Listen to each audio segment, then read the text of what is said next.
The thing that sets Victorian coastal architecture apart from perhaps Australia and the rest of the world is that there needs to be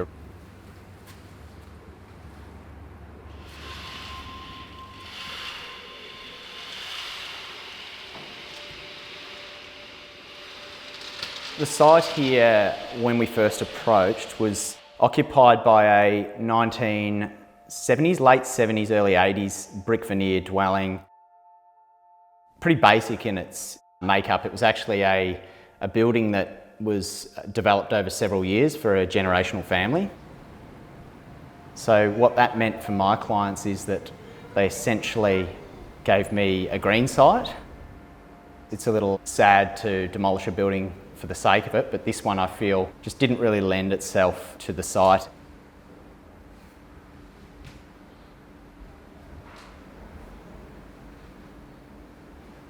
The brief from the clients was a bit of a mixed bag. Ultimately, still harmonious. There's a wife and a husband. The husband and I actually went to primary school together, so we've known each other, and possibly preschool. We've known each other for a very long period of time.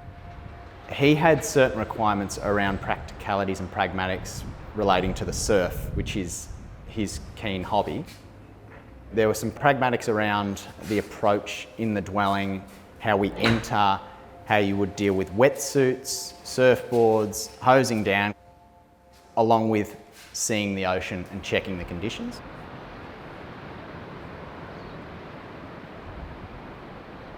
Her concern was making it suit the site, look brilliant, but also make sure that the day-to-day running stayed in check.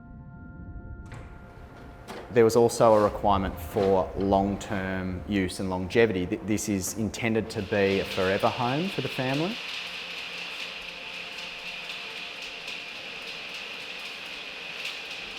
The main driving factor behind the design itself was that capturing of the view. Really early discussion with the owners was about placing the living space at that view and having a sheer interface with it so that we don't have anything breaking that view line. And that led to this kind of cantilevered glass, Mesian almost box form on the outside.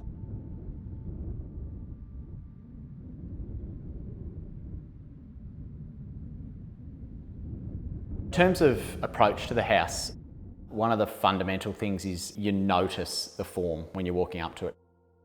You approach under the main cantilever.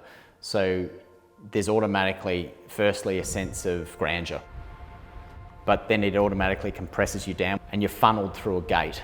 This takes you into an internal, external courtyard. That space forms the function of being almost like a traditional mudroom area where the owners and their daughters would come back from the beach and throw all their wetsuits and whatnot on the ground firstly, and then we've designed in a civic shower space in there. You rinse everything off and then you're able to put it in a drying room in the garage. So the sort of utilitarian spaces are all deliberately located at that level for that purpose. The laundry is also right there. The secondary space in that area is a rumpus/office room. As you move up the staircase, you're brought into the main central living zones, and you actually enter through the sliding door, much like the former typology of the old beach house where you come in the side. When you move into this space, there's automatically a sense of explosion in terms of view. There's a view corridor straight across to the golf course. And then to the southeast, you've got a beautiful wedge of beach, which is a little surf break known as Benzie's. You move around this space and you're always focusing on that view. So no matter where you are in the living zone, dining zone, kitchen, it's always in the periphery and you feel connected to it. There's a hanging fireplace which gives a purpose to an otherwise would have been misused corner, I think. It's actually got a very different view aesthetic and outlook to the other areas in the living space. Kitchen, actually just quite pragmatic. Island bench set up. It's coupled with a walk-in pantry, which has everything you need. There's a beautiful sort of storage area beside that. That cupboard nook area was deliberately formed on a curve so that when you're approaching the hallway zone from the living space, it funnels you down towards the main bedroom and kids' bedroom, which are concealed off the hallway as well. We deliberately didn't want any obvious doors. We concealed everything within a batten structure, so they're hidden. There's a rumpus room, which is an expansion of the living space off the hall, but it acts independently when it needs to. And it opens up to both the pool and the northwestern courtyard. So there's a full north corridor there that allows access internally, externally. And what the owners have been doing in summer, and which was our intention, was to open 2 large sliding doors up and just have a thoroughfare so the kids can run from the pool to the backyard, to the pool to the backyard. Off that rumpus room and back down the hallway, when you reach the end, there's a concealed staircase up to the master retreat, and that's where the view is at its maximum. Part of that was about the way in which the owners live, and it allows the clients to wake up in the morning, walk to the end of the balcony and see exactly what's going on with the surf, and then decide whether they're heading out or not. Off to the side of the master bedroom is the master ensuite. It has a freestanding bath, and we thought if we're going to have a freestanding bath and we've got a view to the beach, why wouldn't you be able to sit in the bath and experience the view? So we did it.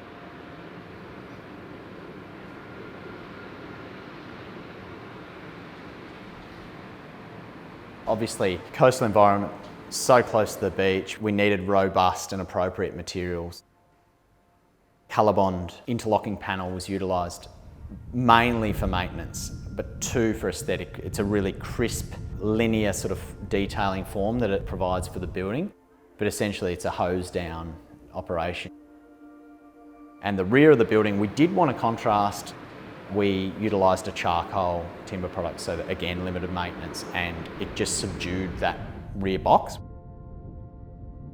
There was also a palette that the owners were pretty keen on, which was muted tones, dark, contrasted with some kind of either concrete or rendered concrete or brickwork, which we developed as we went along, and it led to this recessive kind of palette, but highlighted internally by timber. So you have the dark form externally, and then the house brightens up as you come inside.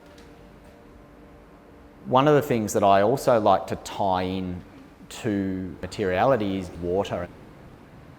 The husband actually has back issues, and a heated pool is essential in terms of his routine and managing his long-term injury. Instead of just plonking a pool in the yard somewhere, we integrated it with the architecture.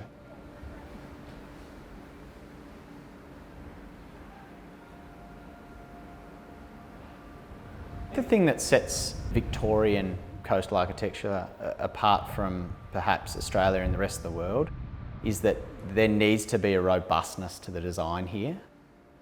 We have such extreme, in terms of temperature differential, weather pattern compared to a lot of the country and a lot of the world, whereby winters just southeasterly, southwesterly, horrible fronts, then you get northern summer storm fronts coming through, you get repeated hot days, a lot of afternoon weather pattern where you get cooling breezes. So if you understand the weather patterning and how that all operates, you can actually harness it really effectively and cool down a house.